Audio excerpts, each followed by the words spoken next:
ফোয়াক কর মেজায়ের ফসল্লাদ আমা আর জোরে হইয়ে দে মসজিদ মাদ্রাসা বলেন না তোয়া বেল্লা বাফে জিয়ান গত্য হইয়ান মুত্তাকিয়ই রে গরি বেল্লা তাকওয়ার সাথে গরি বেল্লা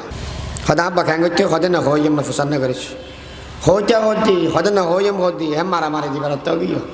খদে তোর বাফে কি গত্য হইলে তোর মন খারাপ হইব হইতে হই দিনা নে খদে তোর বাফে চুরি করতে দে ইতে খদও মারে এ চুরিয়ে না ক্যাঙ্গরি করি মেয়ে তাকওয়ার বরখলাপ জিনিস এন উজুরো হই দে বাফে জিয়ান গত্য গরি বেল্লা ইতে 3 বছর পাঁচ চুরি ট্রেডিং দিয়ে হবা স্যার 3 বছর চুরি ট্রেডিং দি সর্বপ্রথম যদি চুরি করতে যাবে এদিন হিসাব করার হারা করা যাই আবার আমি তকওয়ার সাথে করা ভরি দেওয়া 1 নম্বর সাত করার সেটে দিয়ে জিয়ান করা আছে এখানে চুরি করতে হদে না কিয়া হদে প্রতিবেশীর হক নষ্ট হইব প্রতিবেশীর হক নষ্ট করান কোরআন মানা 2 নম্বর হাদিসের মধ্যে এতিম আছে এতিমের সম্পদ হন ফি বুতুনিহিম নারা জাহান্নামের ওইনহন অধ্যায় এতিমের সম্পদ হনের ডলিয়া 3 নম্বর ঘর আছে হাদিম বিধবার ঘরের মধ্যে চুরি করা যেত না 74 নম্বর ঘর হাদিবে ডর মানুষ ইবেরাটা যায়